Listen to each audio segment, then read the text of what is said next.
In Pokrovsk, Russian sabotage and reconnaissance groups are infiltrating the city through the sewers. The sanctions of the good drones against Russian oil refineries are starting to take effect. There is a gasoline shortage in Donetsk and Luhansk. A Russian missile can reach The Hague in 5 to 10 minutes. NATO reports a growing threat from Russia and is increasing its defense budgets. China is preparing to welcome Russian tourists. The PRC is introducing a so-called trial visa-free regime with Russia for 1 year. Meladze walked through the wrong door.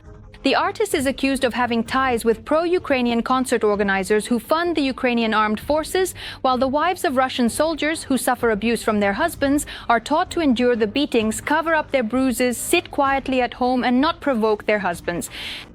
Hello, my name is Anastasia Dmitrovskaya. Right now, let's get to the main news, but first, please like this video and subscribe to our channel so we don't lose touch with you on YouTube.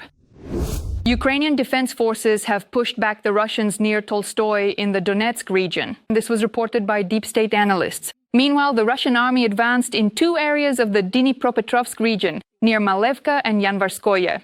And now this is the Kharkiv region, the Volchansk direction.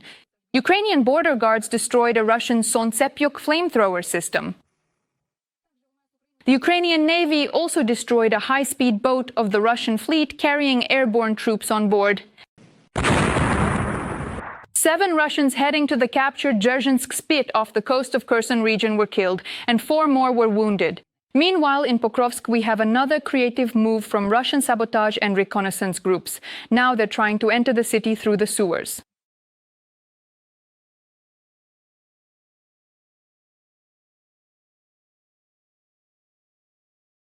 It is known that the occupiers use underground collectors to conduct reconnaissance, carry out sabotage, and disrupt logistics. Ukraine's defense forces are holding back the enemy, even though, as we can see, the Russians are literally coming from every possible direction. Ukraine has become the first country to regularly use swarms of drones based on artificial intelligence. Journalists from the Wall Street Journal report that the startup Starner has developed software that allows drones to coordinate with each other and independently decide when to strike. Meanwhile, a Ukrainian officer told the publication that when working with these drones, the operator only sets the target, and the drones do everything else themselves. It is also known that Ukraine has already used this technology more than 100 times, usually with 3 to 8 drones, while tests have involved up to 25. Currently, swarms of more than 100 drones are also in the testing phase. Russia has begun actively spying on Ukrainian energy facilities, which indicates preparations for massive attacks and new attempts to plunge Ukraine into a blackout during the upcoming autumn-winter period. This was reported by Ukrainian defenders. All the details are coming up in our report. A new blackout is just around the corner. The military reports that in the near future, Russia may once again attempt to cut off Ukraine's electricity and is already preparing attacks on our energy infrastructure. Based on the analysis of enemy reconnaissance drone flight routes outside the frontline zone, and according to eyewitness accounts, I can say that they are currently interested in energy facilities and the state of their protection, substations, transformers, electrical and gas infrastructure. Surveillance and route mapping can also be carried out using Shaheds and Gerans, which attempt to attack Ukraine on a daily basis. According to analysts, the cameras installed there have also recently become capable of transmitting information across the border. At the same time, their flights are now often recorded in close proximity to Ukraine's energy facilities. Although for now, these are not their final targets. Is it possible for our energy system to be destroyed or damaged? Yes, absolutely. After all, when a large-scale missile and drone attack is carried out, it is impossible to ensure 100% protection. We have to acknowledge that. But again, our repair crews, our heroic energy workers, are constantly restoring that very energy infrastructure. We shouldn't delude ourselves about the enemy's cunning. That's obvious. The enemy will strike us at the moment when we are most vulnerable, when the load on our energy system is at its peak, when temperatures are below zero, when all of us are seeking warmth and, accordingly, turning on our heaters. The country's leadership also understands that with the arrival of cold weather, Ukraine's energy sector will be at increased risk. President Volodymyr Zelensky has already warned about the threat and at the same time passed this information on to our partners, so that the upcoming Putin terror will not come as a surprise to the West and will have real consequences for Moscow.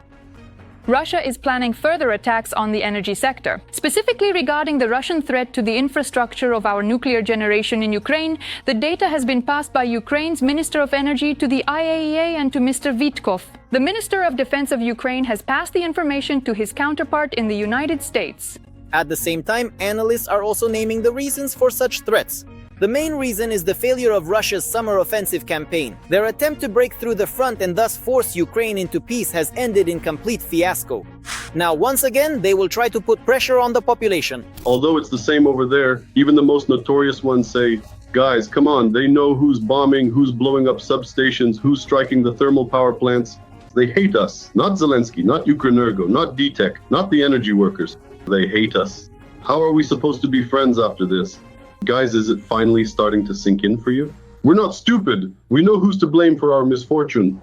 Another reason given for possible winter strikes on the energy sector is that later Putin simply won't be able to carry out terror attacks. Moscow's window of opportunity, though slowly, is nevertheless closing, both due to sanctions and political pressure, and by Ukraine being supplied with various air defense systems.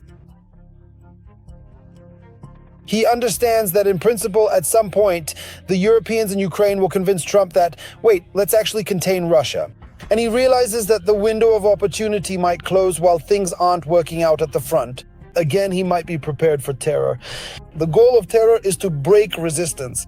The aim of terror is to create problems here, not only for us, the citizens, but also for the economy, because it affects certain economic processes. And in addition, there's a second point. There will be a very powerful infrastructure attack and operation under this pretext, and the GUR has already warned about this. And what will these information operations be based on? That is, supposedly, this is in response to strikes on oil refineries. Let Ukraine stop striking Russian oil refineries. This is how it will be communicated to the outside world. And then, allegedly, Russia will stop striking the energy sector. According to meteorologists' forecasts, temperatures in Ukraine will start to drop as early as the second half of September, and the first frosts are expected at the end of October. It is precisely during this period that new attempts by Russia to cut off power to Ukrainian regions are possible. We are entering the autumn period. Right now, we are entering the autumn period. Obviously, this problem is becoming more acute. Moreover, the days are getting shorter again, it gets dark earlier, and the need for light increases. And in a couple of months, there will also be a need for heating and so on. And of course, could the Kremlin try, for example, to create problems for us in this regard? Undoubtedly, such risks exist. However, leading experts additionally confirm that active and comprehensive preparations are currently underway for them. Naturally, without explicitly disclosing specific details, there are periodic and consistent reports emerging about new advanced air defense systems being delivered to Ukraine, as well as essential equipment for reliable backup power supply. It seems that the sanctions, along with the effective strikes by good drones on Russian oil refineries, are starting to work.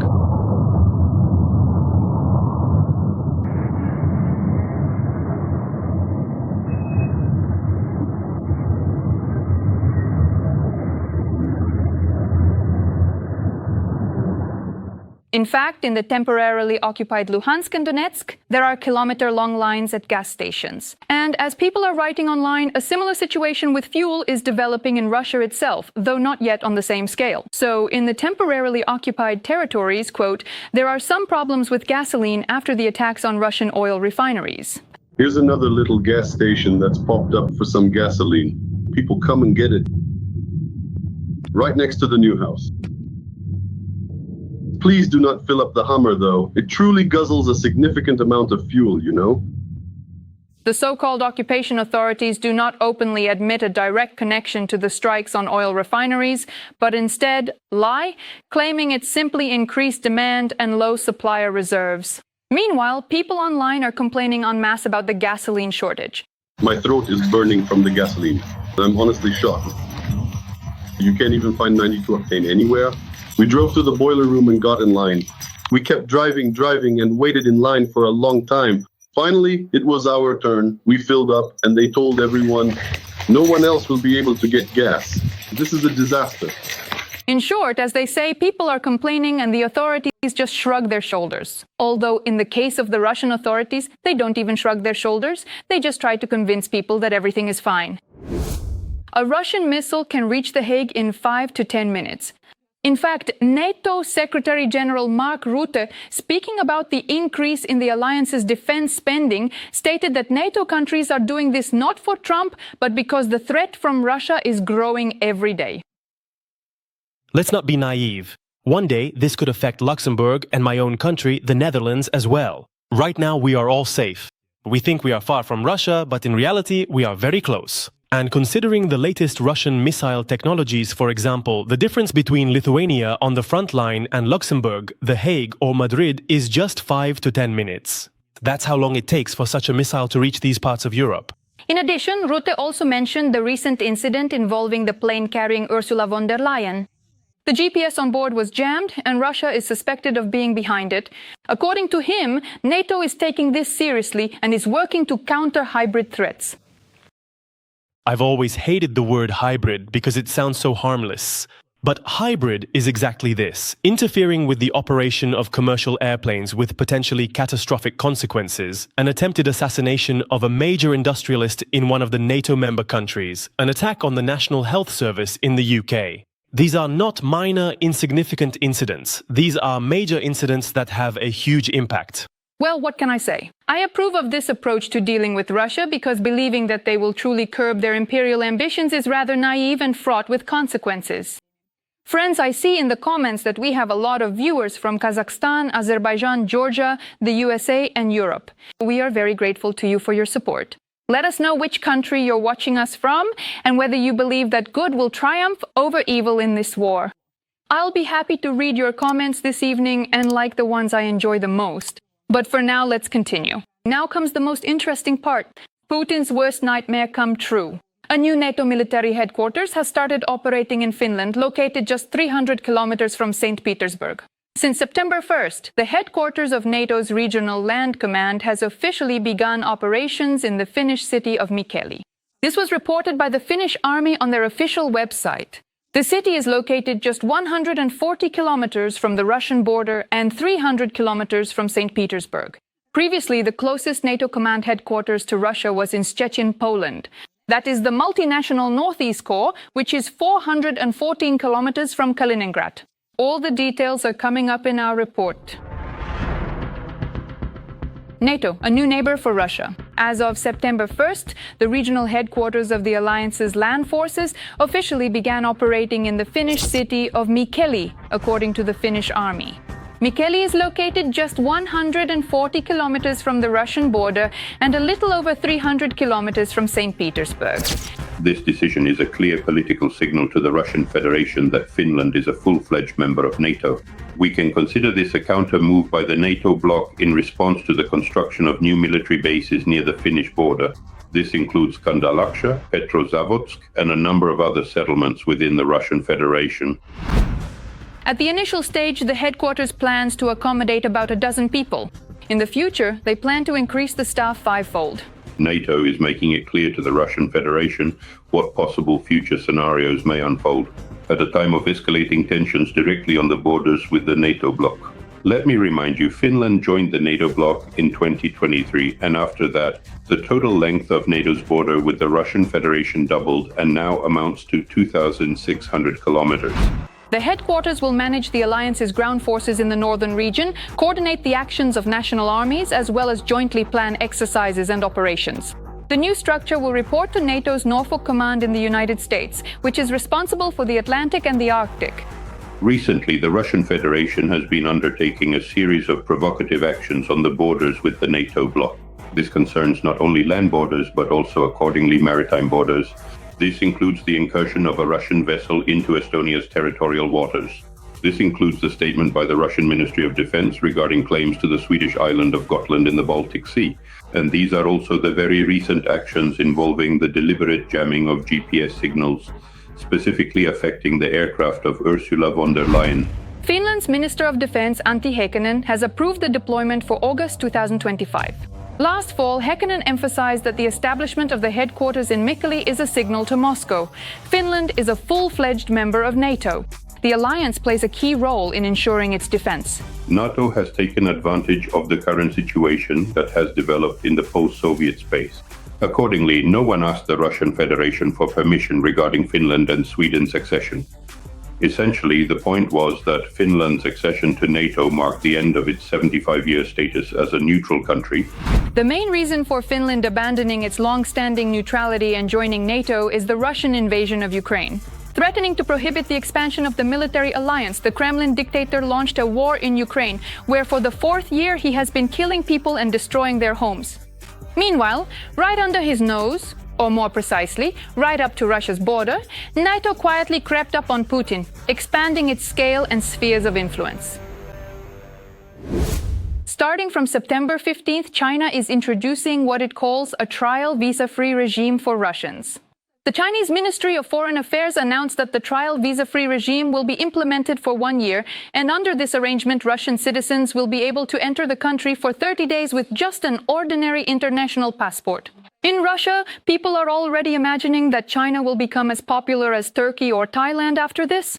I wonder how soon Russian tourists in China will become the stuff of legends. Hysteria over the boss's visit to China, that's exactly what Russian propaganda is running on right now. But that's not all. More on the chaos happening in the studios of Solovyov, Skabiva, and other pop-offs in our next segment. Russian media are increasingly publishing stories where crises and contradictions are presented as victories or as concern for the people. Next, we'll break down how this propaganda machine works using specific examples. Here's a new debate that broke out on a federal TV channel. The host Solovyov and his guests started talking about the so-called New Maidan. The reason for the discussion was a report about the murder of Andrei Parubi. And Parubi was a very well-informed person precisely because he was directly involved in carrying out all the forceful operations. I don't rule out that, for example, we might be dealing with a certain purge against the backdrop of a possibly concluding conflict, which inevitably will lead us to the entry point of this conflict. We will still reach it, as we did in 2014. And that entry point is the Maidan. And in any case, we will return to them to that point. And in the so-called DPR, they recently held a whole parade of generosity. Amid camera flashes and loud applause for the officials, residents were given some humanitarian aid from Russia, 2,000 bottles of water from the Pskov region. Today, the Volunteer Resource Center of the Pskov region, with the support of Vodacom LLC, as part of the regional headquarters, We Are Together, is shipping more than 2,000 bottles of drinking water. And this is a very important and crucial step towards effectively supporting people who are truly in need. At first glance, it's an act of care, but if you look closer, the picture is far less festive. Meanwhile, in Russia, the new school year brings new emphasis in education. The Ministry of Education has published lists of extracurricular reading for school children. Journalists have found that the main focus now is war. It turns out that the main aspect of fostering Russian patriotism is war. There are 26 works on the list for elementary school. Most of them are about war, most often the Great Patriotic War. Special attention is given to the siege of Leningrad. In middle school, the compilers of the list no longer hide behind abstract talk about goodness. A section called For Our Own appears on the list, dedicated to the so-called special military operation. The list for high school students contains 22 works, and only one of them is not related to the theme of war. In one of the regions of Russia, the wife of a participant in the so-called special military operation says that their house was set on fire and their car was doused with gasoline. And the reason was that her husband is fighting. The woman can barely hold back her tears. The arsonist was detained but soon released. On the night of August 27th, someone tried to burn us. There was an arson. It was my daughter who woke us up. We heard everything. Thank God that man was making noise, shouting. He was taken away. The next day he was released. I went and filed a report. At first they didn't accept my report. I filed a report with the police. He was released as if it were just hooliganism. They said it was because my husband is a participant in the special military operation, that he kills peaceful Ukrainian civilians for money, and they feel sorry for them. That's why I was targeted. Meanwhile, in the Vladimir region, residents have been experiencing disruptions in mobile service and internet for several months now. It would seem like a serious problem. It's impossible to make a proper phone call, pay for purchases online, call a taxi, or even check the bus schedule. On the one hand, people in Vladimir are facing new challenges. It's impossible to check when the bus will arrive. Not everywhere accepts payment by QR code. But on the other hand, there's now more time for other important things. We're not glued to our phones and we talk to each other more. And I've even memorized my bus schedule. But the local branch of VGTRK has found some positives in this situation. On air, they claim that life has supposedly improved since people have been freed from their smartphones and have started to walk more and appreciate simple things. Archpriest Andrei Tkachev, one of the most recognizable voices of the Russian Orthodox Church, publicly described modern Russians as lazy, sullen, and greedy. People have become lazy, sullen, and greedy. There's never enough money, it seems, and people are always dealing with some unnecessary issues. People occupy themselves with pointless matters until they die. And then they die and realize, oh man, I was busy with who knows what. Can I go back and fix everything now? No, you can't. Oh, mommy, give birth to me again. Focus on important things. Every voice matters. Join our community, support independent journalism and help us bring you the truth from Ukraine. Become a member of Ukraine Today. Join us now. It seems that Meladze walked through the wrong door. Yes, Valery Meladze could be declared a foreign agent, banned from entering Russia and stripped of his citizenship. In fact, the artist has been caught having ties with pro-Ukrainian concert organizers who fund the Ukrainian armed forces and go to great lengths to hide it. According to MASH, public activists have taken an interest in the foreigner's joint activities with show organizers who donate to the Ukrainian armed forces. Now the information will be checked by the Prosecutor General's office, the Investigative Committee of the Russian Federation, and the Ministry of Justice. If everything is confirmed, Shotevich may be banned from entering Mother Russia, could be declared a foreign agent, and there is also the possibility of revoking his citizenship as the chairman of the Council of Fathers of Russia and recipient of the Special Military Operation Participant Medal, Andrei Skonikov, told us. It is also known that in April 23rd, Meladze was already checked for financing the enemy army. And before that, there was, so to speak, an incident with the slogan "Glory to Ukraine" at a concert in Dubai. To my wife, my wife! Vera! Glory to Ukraine, bro. About. Oh, handsome. I adore you. I've got a whole crowd of your girlfriend here today. Right now, But back then, the artist, so to speak, got away with it. And after the investigation, no sanctions followed. Whereas in August of this year, Meladze and his wife, Albina Janabaeva, flew to Russia right before the anniversary tour, the organization of which, as it turned out, is being handled by pro-Ukrainian companies. What do you think? Did Meladze walk through the wrong door, or is collaborating with pro-Ukrainian companies a conscious choice? Distorting historical facts in Russia is quite well paid. So, Navalny's associates from the Anti-Corruption Foundation, FBK, found 6 billion rubles stashed away by Putin's court historian Medinsky. He is one of the few members of Putin's administration who can arrange a meeting or a personal conversation with the dictator. He takes part in closed seminars with Katerina Tikhonova, Putin's daughter. He is willing to lie and engage in propaganda. ultimately, it's truly all about the money after all. Vladimir Medinsky is the Russian ideologue of Putin's regime, born in the Cherkasy region of Ukraine, who loves Russia and Putin more than any Russian. Yes. He served as Russia's Minister of Culture for a long time. During his tenure, the ministry actively interfered in all aspects of the work of its subordinate institutions, making a decent profit from it. And here is the allocation of tenders from the Ministry of Culture, headed by Vladimir Medinsky. And this is the building where Medinsky bought a 2-story penthouse, for which he does not have sufficient legal income. And on top, there's also a huge terrace with a stunning panoramic view of Moscow. There's also a gym and a library there. On the first level, there are bedrooms and a 70-square-meter living room with ceilings 2 stories high, 8 meters. You get used to the good life quickly. After resigning from the post of Minister of Culture in 2020, Medinsky moved closer to the hand that feeds, in the Kremlin, as Putin's aide. It's a tough job, but it's useful and necessary. After the negotiations between Russia and Ukraine in March 2022, Medinsky's position was significantly strengthened, not only in the Kremlin, but also financially. This is a matter of basic human decency. It's a question of ethics, which is where we started with you, and ultimately of culture. Putin keeps him close at hand, and he dutifully upholds the spiritual bonds. It was Medinsky who became one of the authors of the presidential decree on traditional spiritual and moral values, signed by Putin in 2022. And where there is fame, there is money.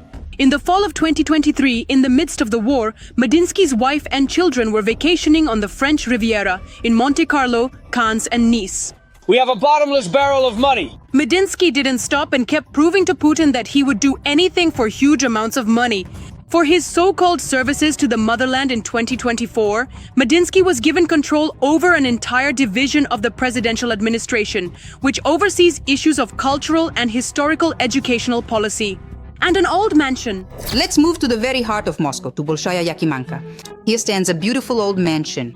Unofficially, it is called the Maltsov House, a 19th century building. The first mention of it appears in 1817. But no, they built a hotel here with 22 rooms and a restaurant on the first floor. The hotel business in Moscow can be extremely profitable, especially since this is such a touristy area. And the building has been restored and it's large, 1,000 square meters. The property turned out to be a gift to his daughter for her 18th birthday. Medinsky's 18-year-old daughter, Maria, because it was she, or more precisely her company, that had just in a miraculous way become the owner of this historic mansion, which was originally transferred to the Military Historical Museum Center. Medinsky didn't leave his son out either. He, just as befits the golden youth, is a boy with a dowry. Last year, he became the owner of a company that owns a 336 square meter space in this building on Michurinsky Avenue. It is leased out as a restaurant, and its value can be estimated at 110 million rubles. Another company of Medinsky Jr. owns a 383 meter space in the same residential complex where we found the Medinsky's penthouse. Residential upstairs, commercial downstairs. Very convenient. A wonderful spacious place that you can rent out, not work and live on passive income. Well, or just sell it. Such a space costs 190 million rubles. And 6 months ago, Alexander Medinsky opened an Italian restaurant. It's called Il Letterato, or Literato in Russian. Just take a look at where it's located. Here is the Lenin Library, here is the Cathedral of Christ the Savior, here is Manege, here is the Kremlin, and in between them is the restaurant owned by Medinsky's son. Medinsky's son also owns a small apartment bought 3 years ago in this building, directly across from the luxury residential complex where the Medinsky family themselves have a penthouse. Maybe they sent him there to spend the night as a form of punishment. Medinsky Sr., as is typical for a Putin-era official, receives benefits or lives at the expense of ordinary Russians. Medinsky Jr.'s restaurant business receives a subsidy from the Moscow Department of Property, a rent benefit totaling over 12 million rubles. The entire Medinsky family is swimming in money earned through blood and lies. Medinsky's mother-in-law owns an apartment in Moscow City, as well as a couple of expensive apartments, and so does the former minister's sister. And of course, Medinsky's wife is worth a look as well. She is registered as the owner of 8 companies, which own thousands of square meters of retail and office space. And they also have an entire family estate in Vatutinki. Formally, it is divided into 3 parts and registered under Medinsky himself, his sister, and his father. We carefully recorded all of the Medinsky family's real estate in a table, everything that belongs to them personally and to their companies. And it amounted to almost 6 billion rubles. Currently, Medinsky's main sphere of influence is the new line of school history textbooks. He helps spread Kremlin ideology among school children. High school students are not encouraged to think. They are asked to prove the nonsense that comes from Medinsky's head. You won't find any truthful accounts here about sanctions, wars, poverty, or repressions. Here, there are only illustrations of Russia's successful life. Photos of the Syria School, the Lakhta Center skyscraper in St. Petersburg, the Sberbank office in Moscow City, and Yandex. Everything is luxurious and opulent, just the way the Kremlin ideologue's family likes it. This is a window through which any interested student or teacher can enter the most fascinating world. However, for some reason, it is not specified that in 2022, global companies left Russia. Instead of BMWs and Mercedes, Russia now produces and sells Ladas without airbags. The ruble's exchange rate is hitting all-time lows. The dollar has disappeared from banks and exchange offices, and the yuan has become an important currency. In Ukraine, textbooks authored by Medinsky have become grounds for a criminal case, but in Russia, Medinsky is a hero. Putin's scribe who receives billions for rewriting history. All of this is done to present Putin to the younger generation not as a dictator and a bloody murderer, but as a savior, not just of Russia, but of all civilization. That could have been perhaps the end of civilization. This could not be allowed to happen. What to do if your husband beats you, or practical advice for military wives? Yeah, in Russia, they've developed a manual for the wives of servicemen who suffer abuse from their military husbands. In Russia, the heroes of the special military operation, upon returning home, terrorize their own families. Cases of domestic violence are recorded every day. At the same time, law enforcement responds very reluctantly, and the authorities strongly recommend that the media avoid covering this topic. As a result, the wives of occupiers are now being taught how to endure beatings, hide bruises, stay quietly at home, and not provoke their husbands. The Russian Center for Psychological Assistance at the Academy of Communication has even released a special memo called Practical Advice for the Wives of Servicemen. In it, Russian women are being prepared for the return of men from the special military operation. Your husband as a soldier is under enormous stress. Talk to him, try to put yourself in his shoes, is the advice given to the wives of Russian servicemen. Russian women are also advised not to make everything public, since social media posts could ruin your husband's career. Then comes an even more outrageous piece of advice. If the beatings do not threaten your life, endure them. They will soon stop. Well, just when it seemed we'd hit rock bottom, someone knocked from below. What do you think of our news? Let us know what we should change to become better. We will definitely take your feedback into account. In the meantime, please like this video to support what we do, and be sure to subscribe to our channel, Ukraine Today, so you don't miss our upcoming episodes. See you soon!